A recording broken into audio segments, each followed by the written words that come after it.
Hello everyone, welcome to the video, and today we are going to talk about Pandas, which is a Python library commonly used for data manipulation and data analysis, and it is most commonly used in data science and machine learning. So Pandas, which is a Python library, is a very powerful tool for data manipulation, which is cleaning raw data and presenting that into a format which can be easily understood by the user, and later on it can be used for data analysis to analyze things or to analyze the trends or to analyze the patterns which the related companies can see and can changes accordingly if they need to. So Pandas is a very powerful library of Python which is commonly used in data science and machine learning. We can also use the other data manipulation tools available, but Pandas is faster, Pandas is more automated, and Pandas has a lot of functionalities and a lot of functions, methods that can easily deal with data, take raw data and transform that into something meaningful, such as it's as a CSV file or a TXT file or any other format that we want, and can save that in our system. So we'll see in this video what Pandas is, why is it used, why is it popular compared to other data manipulation or data analysis tools available in the market. And then we'll see all the functions and the methods of Pandas on a data set that I'll be using in this video. So that data set will be linked in the description, which is a CSV file, and that data set will be used in this video to see the various functions and the various methods of Pandas. So let's move ahead to the definition of Pandas, of what Pandas is. So now let's see what is Pandas. So Pandas is an open source software library built on Python, designed for data cleaning, transformation analysis, and manipulation. So open source is something, the data or the code base is open for everyone. So who wishes to contribute to the code base can easily do that. So Pandas is an open source library built on the Python programming language and is designed for data cleaning, transformation analysis, and manipulation, commonly used in data science and in machine learning. Okay, so what is data manipulation? So whenever data is taken, mostly it's raw, which means the data is not cleaned or the data is not in a format which can be easily understood, because it can have duplicate values, it can have missing values, it can have a lot of values which are not needed. So we need to remove that. So data manipulation is changing or organizing raw data into a more useful or a more understandable format. Why? To analyze it, or to find trends, or to find patterns, or prepare it for business decisions, or also for machine learning algorithms as well. This is important because large data sets needs to be made sense to meet specific goals, because whenever a company or an organization collects data, or whenever data is collected for any other purposes, then that data needs to be sorted, or that data needs to be manipulated to make sense out of it. So this is an important step to make use of this data, and Pandas is one such library that provides us the options, or that provides us the power to clean, transform, and manipulate that according to our needs. And it provides high level, easy to use data structures such as series and data frames, more like Excel tables. So series is what? Series is a one dimensional or an array capable of holding any kind of integer or a data type, such as an integer or a float, a string as well, and it has a single value in it. So this is the series which has a single value. This is a one dimensional array. It can hold data of any type, and they are called as indexes. So these are called as indexes, and this is the series. How they can be created, we can see that in the video ahead when we'll be doing this programmatically. And then the data frames. So data frame is a two-dimensional. Series was 1D. Data frames is a two-dimensional data structure with labeled rows and columns. So what does it have? So it can be created by loading the data sets, such as from SQL or from a CSV file or from an Excel file, and a data frame can be created from a pre-existing file by using the Python functions or it can be created from lists, or it can be created from dictionaries as well. So data frames is a 2D structure with labeled rows and columns, can be created from data sets, existing data sets such as a SQL or a CSV file or an Excel file, or it can also be created from lists or from dictionaries as well. Now let's see the various methods and functions of Pandas. So I have opened Visual Studio Code here, and this is the project folder. And first of all, we'll check if Pandas is installed or not. But before that, we have to create a virtual environment. So why should we create a virtual environment? Virtual environment is kind of an isolated environment. So it has its own interpreter. You can keep your own packages there. So if you're working on simultaneous projects and all of them have, let's say, different dependencies, then those projects will not clash. So virtual environment helps the different projects to work in sync with each other without impacting other projects or a system wide Python dependency. So we'll create a virtual environment here, and for that we'll write Python, the name. This is the virtual environment and this is the name of the virtual environment. I have kept as the same, and this will create a folder here as venv, but we have to activate it as well. So to activate, what we'll do is that for activation we'll write source venv/bin/activate. That will activate the virtual environment. So this is the sign that's showing that the virtual environment is now active. So if you are on Windows, then you can use venv, the forward slash scripts and activate, scripts and the forward slash activate. So this will activate a virtual environment on a Windows machine. Okay. So once we have activated, so now it's time to install Pandas into it. So the command is that for installing Pandas is pip install and Pandas. So this will install Pandas onto the virtual environment. And if you have a different dependency or a different requirement for any other project that requires Pandas, so this will isolate your project from that project, and both of these dependencies will not clash, it will not impact each other. This is showing me two updates. So I'll update or upgrade pip, and now I have successfully installed Pandas. So what I'll do is that I'll first read data from a CSV file, and we'll see how that works, and then we'll create a very simple dictionary using Python, and then save it as CSV and other formats. So a CSV file here, and what I'll do is that I'll create a file with the name of panda1.py. It's a Python file, and have created the file panda1.py. The next step is to read the contents of this CSV file. So for that, we write a program, and the first line is to import Pandas. So to import Pandas as PD, because if you do not import it, the Pandas functionality will not work. So step is to read the contents from the CSV file. So we'll use pd.read CSV here, and the name of the file. The name of the file is covid.csv.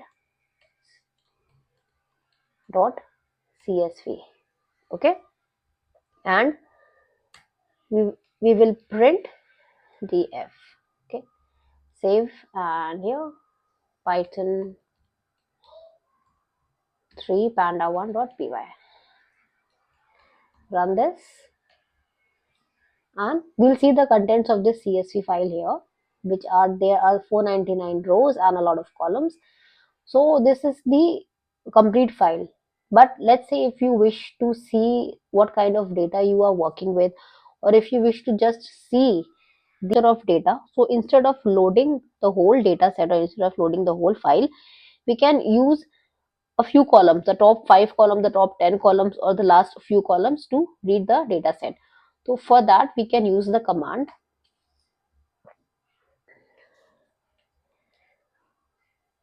df.head, and head will print the top, let's say 10 rows of the table. So for that, we first comment this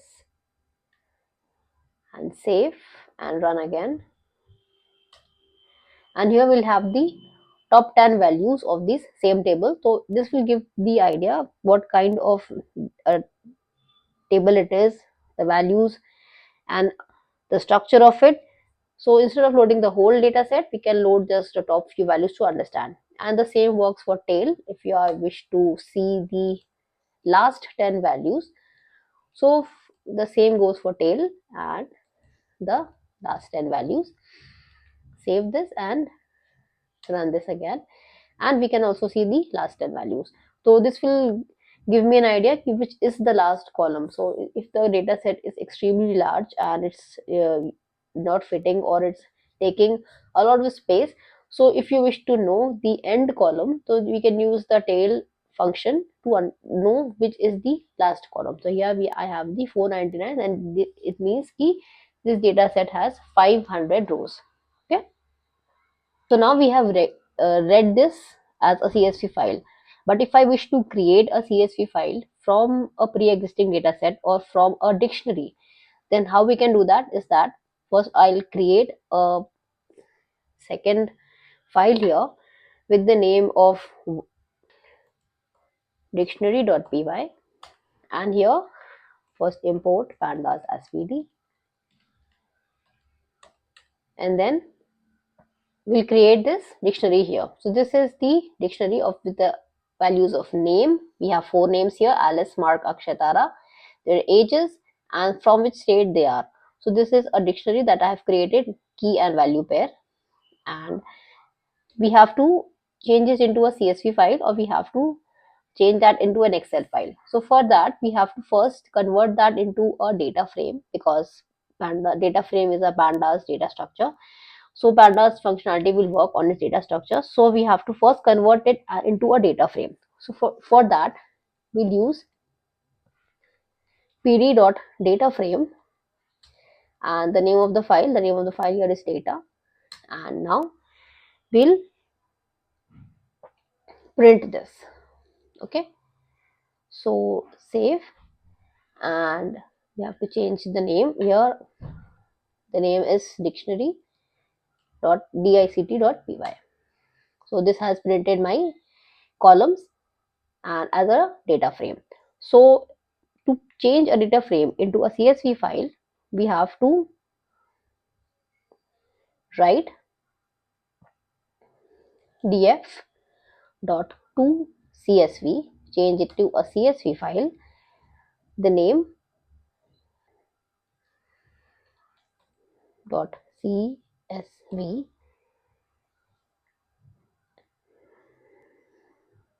and if I simultaneously want to change it to Excel as well, then to Excel, the name of the file dot the extension xlsx. Okay, and save this. Okay, so we are saving it as CSV and Excel with the name of data.csv and data.xlsx, which is the extension. So many a times Excel throws error, the modules are not found. For that, if it throws error, you can import the module open py-excel. So if you import this module into the virtual environment that you are using, then Excel will not throw error, and you will create or open an Excel file in your Python environment. Okay, so run this program, and now you can see that these two files have been created, data.csv and data.xlsx, which is the extension of Excel and the CSV file. And this is the CSV file, and this is the running from the print function here, which is the dictionary that is being printed here. So if I wish to see the contents of this Excel file or the CSV file, then we can use the same function as pd.readcsv, and the name of the file data.csv,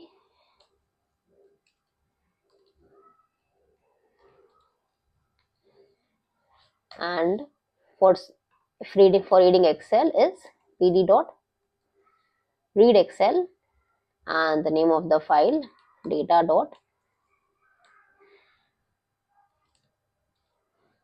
and I'll again comment this.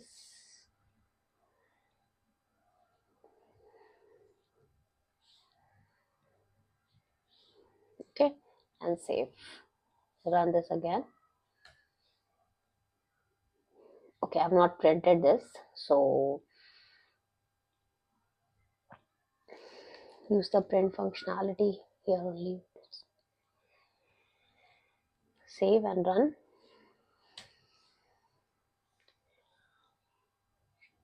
Okay, this is throwing error. So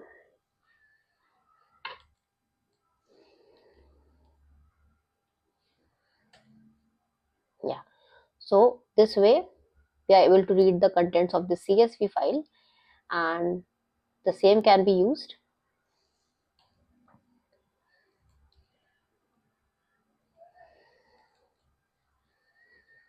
for Excel. Save and again run, and this is the Excel file and this is the CSV file that we have been seeing, because these two have the same data. So this is the way that you can read the CSV. We can read from the Excel file, we can read from the CSV file and print that on a terminal or print that on your machine, right?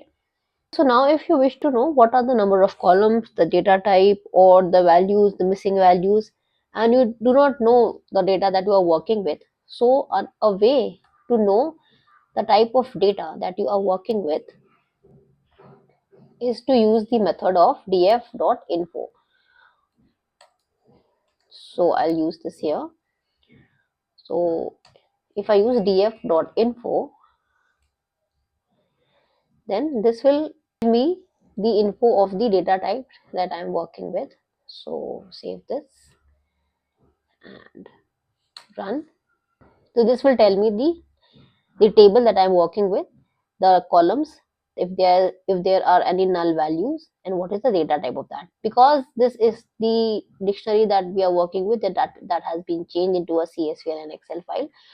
So this is giving me the info of this file. That is, we have 3 columns here.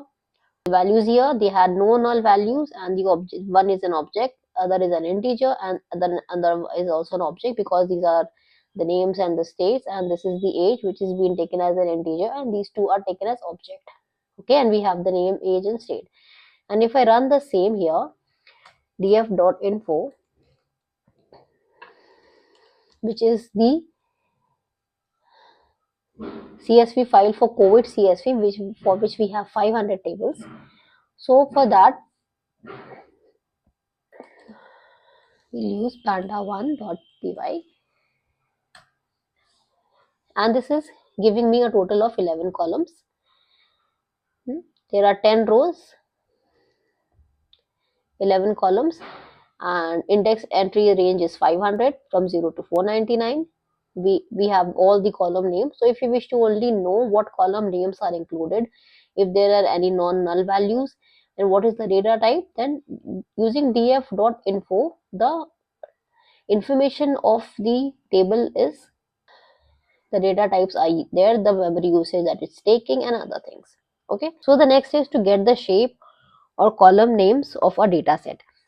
So what I'll do is I'll again create here another file with the name of shape.py, and here what I'll do is that I'll copy this complete data set again, and I'll use this, and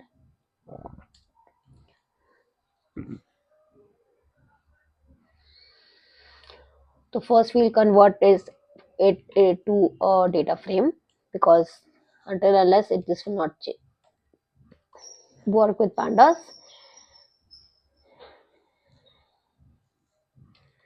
Okay, and after that print df to see if this is correctly working or not. So shape.py, and okay, this is correctly showing, right? So now to check the shape, what we'll do is that print.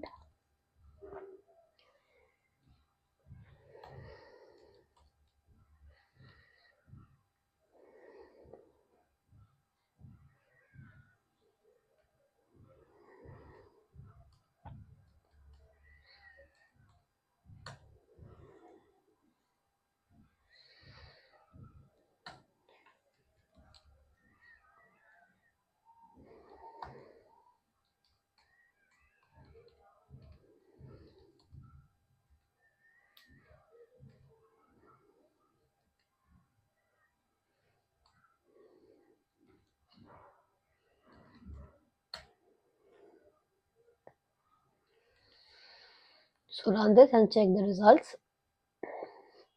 First I'll clear the screen and now run. So this is giving me the shape of 4 by 3. So there are 4 rows and 3 columns. Column names are the given the index of name, age, state, and the data type is object. Okay, so the shape will give you how many rows and how many columns are there in your table, and the column names will give you the names of the column. So the next topic is filtering, which is filtering according to a given data, filtering according to a given column. So for that, what I'll do is I'll use this. I'll create another file here with the name of filter.py, and here we'll first import pandas as PD,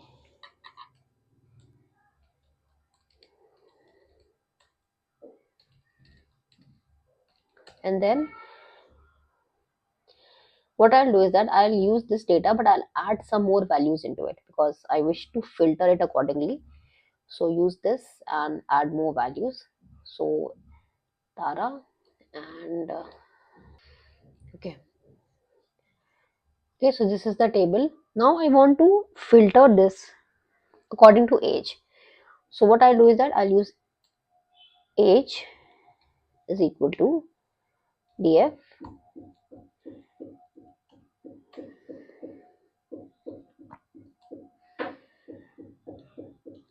age is greater than 29. Okay,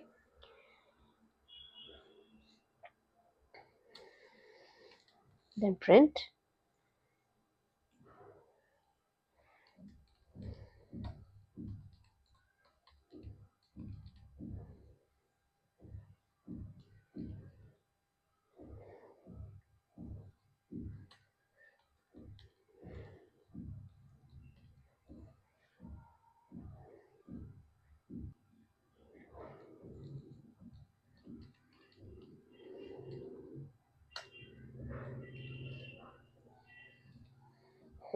Okay, so what I've done in this program is that first imported pandas as PD, and then we have taken a dictionary here with the name of data. We have 10 values, 10 of name, age, and state, and then convert that into a data frame, because other than that, this functionality will not work. So we have converted that, and now I'm filtering it according to age. So whose age is greater than 29, so that will be taken, and then it will print with the value of people with age greater than 29 and age. So let's run this to check the values. Filter.py, and we have the age of people greater than 25 here: 34, 32, 45, 33, 30, and 34 and 30. So if I change the value here with greater than, let's say, 33, and use this again here, save and run. So now we have people with the age of greater than 33. So here we have seen single filtering, but if I wish to do multiple filtering, that is two filtering on multiple columns, then how can I do? For that, we'll go to the original file of panda1.py, which was the first one, and here first we'll see how many columns are there, so that we can see on which file will apply filtering. So these many columns are there, and we'll do the filtering on age and recovery days. Okay, so for that we'll write the command filtered is equal to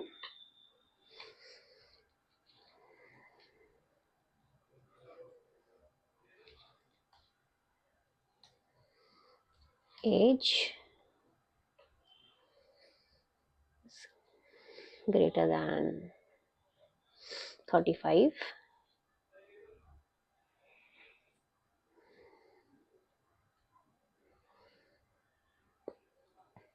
and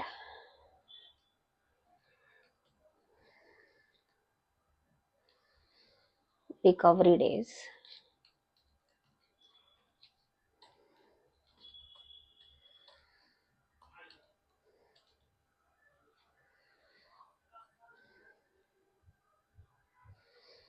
is greater than, let's say, 10 days. Then print and print the value of filtered. Okay, so before that we need to comment out these, run again, and here we have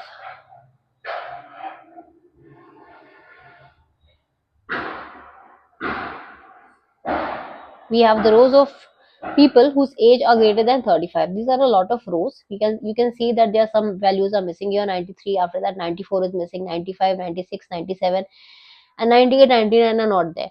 So we'll change to 45 and change the recovery days to 15 days, and here too change to 45 and recovery to 15 days, and again check, and we have a few values here as well whose age are greater than 45 and recovery days are greater than 15 here. So this way we can apply multiple filtering on multiple columns. You can increase the columns if you want. We have taken two columns here, and we have applied on age and recovery days simultaneously, and you can also use or if you want just one condition, and one condition to be either condition to be true, then you can use or both conditions, then and print the appropriate results. Okay, so this was multiple filtering. Now the next is to add columns in an existing data set. So if you have an existing data set and you want to add a column into it, how can you do that? So for that, let's go back to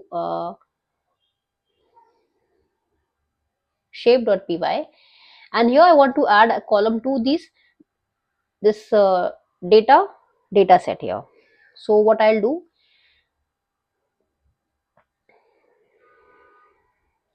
I'll remove all of this. Yeah, let's what I'll do, I'll create another file here with the name of add column .py, and we'll copy some of the code from here and here paste.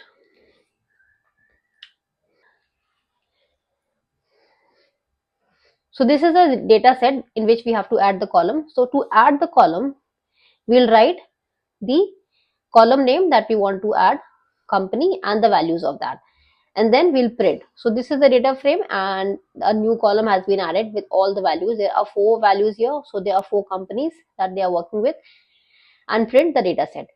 So save this and run, and a new column has been added with 4 values: Cognizant, Wipro, Google, and Reliance of the associated existing data set. This is how we can add a new column on an existing data set, and this is one way of doing that. The another way is using the insert method. So if I want to insert at a particular location, then I'll use the insert method here.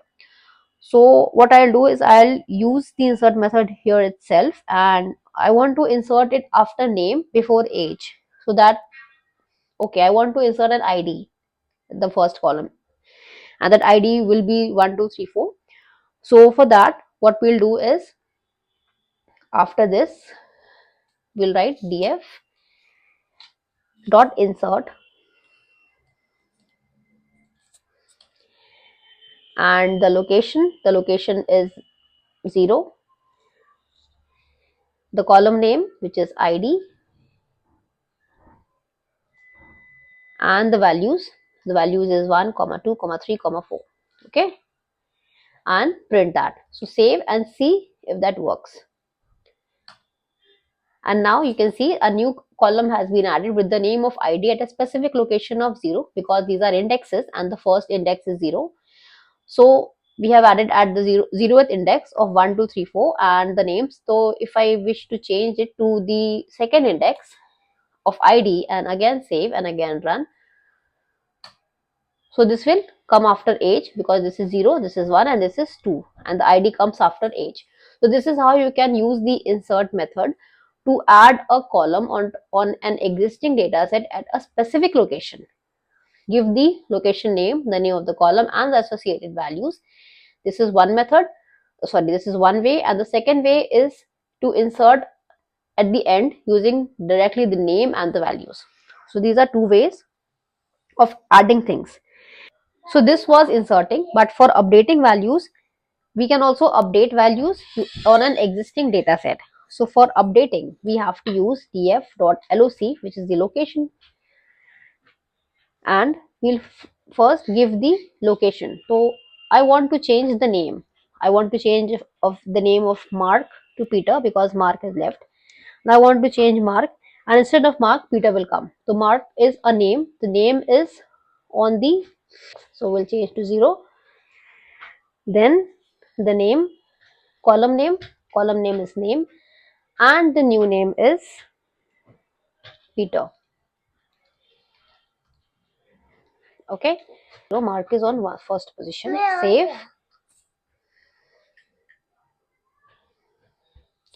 And we'll run this again and see if Mark has been changed. Yes, Mark has been changed to Peter. So using this LOC value, which is the accesses the location. So using the location of the column name, which is name, and what location? First location. The first location is Mark, and change the name of Mark to Peter. So this has done. Change the name of Mark to Peter. Okay. So this is how you can update values using the LOC method. So this was updation and this was insertion. So we have inserted values here, we have updated things here. To remove things, we can use the functionality of drop.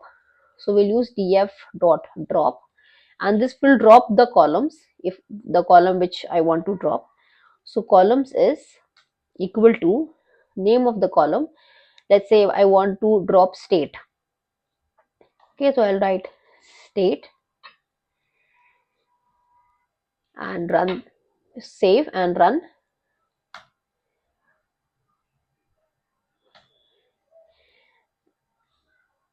And state is still there. Okay, I think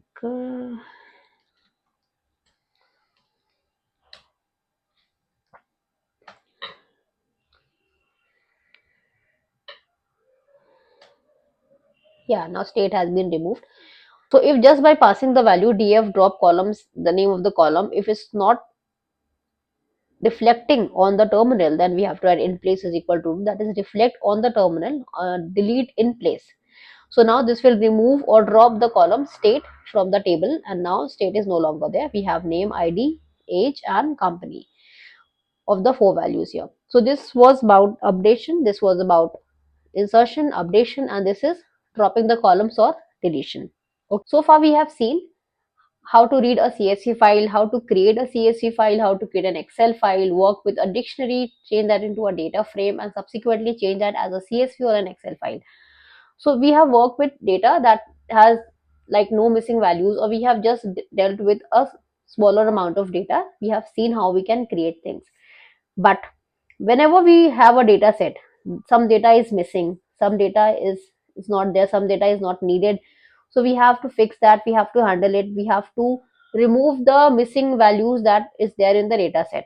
So that is an important step in Pandas, that is we have to filter out the data.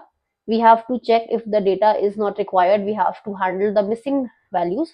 So missing values in a data set is represented either as NaN or as none. So we'll see that in this CSV file how to do that. So we'll see that in this CSV file, that is if there is missing values there or not. So we'll create a new file here with the name of find missing and .py, and here we these few lines and paste, remove this, save and check. So Python 3 find missing .py.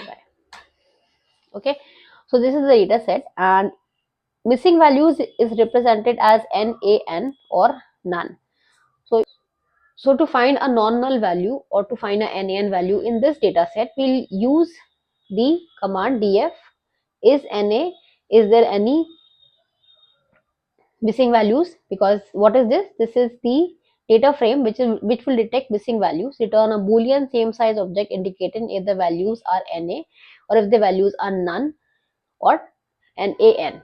Okay, and it will use this function on the all of the complete data set and print that, and run this to see,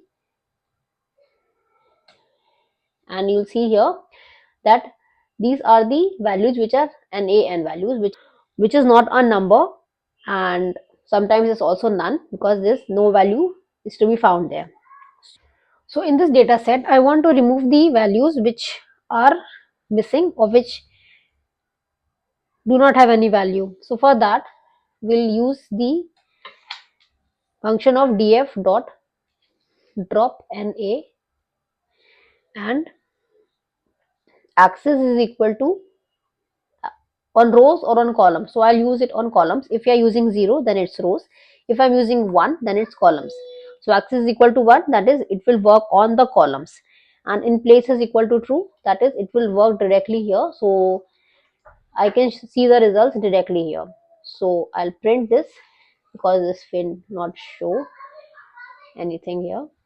Okay, I'll remove this and save and check, and there is none because there are no values which are missing. If you found a missing value, you can use the function of fill na. Instead of drop na, you can use fill na and fill that value with a specific value that you want.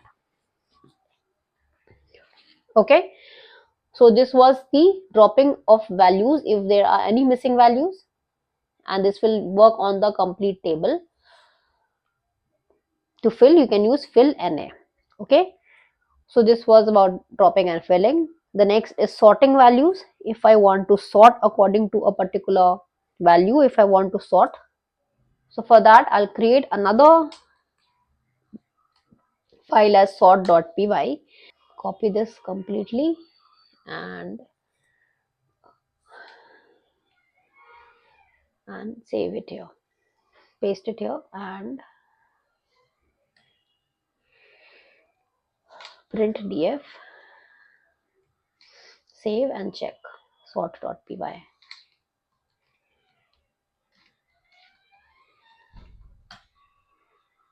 and it's working fine. Okay, so here I'll sort the values. So first here clear the screen. For sorting, we'll use df dot sort values and sort by which column? Sort by is equal to age. I do not have much value of age here, but I'll sort it according to ascending order, and ascending is equal to true. This will ASC is equal to true. I'll sort it in ascending order by the age, and in place is equal to true. Okay, why is it showing error? Oh,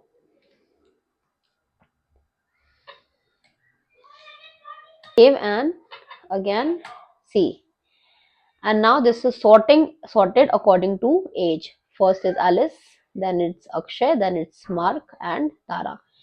So here I want to sort it according to name. I can also sort it according to name. So in place of age we'll go with name, and again check, and this will sort according to name, and the indexes have changed. So this is how you can do sorting according to a particular column. You can also group accordingly. If I wish to group a bigger data set using df.group, and group by age or group by salary, and then you can group a particular data set. So we'll remove everything here, and here we'll write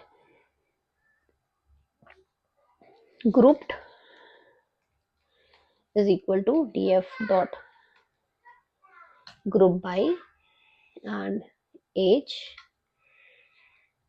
and and check again. See that it's grouped according to age and the sum of the recovery days. Here the recovery days length is 98 and data type is integer 64. So this has grouped according to the age and the recovery days. So you can also use the group by function to group accordingly, and we have the seen sorting, and we have seen how we can create things here in Pandas. So this was all about Pandas, and I hope you found this video useful. If you found this video useful, do not forget to give it a like, share, and subscribe to the channel if you have not yet subscribed. Keep learning, keep growing. I'll see you in the next video. Till then, bye bye.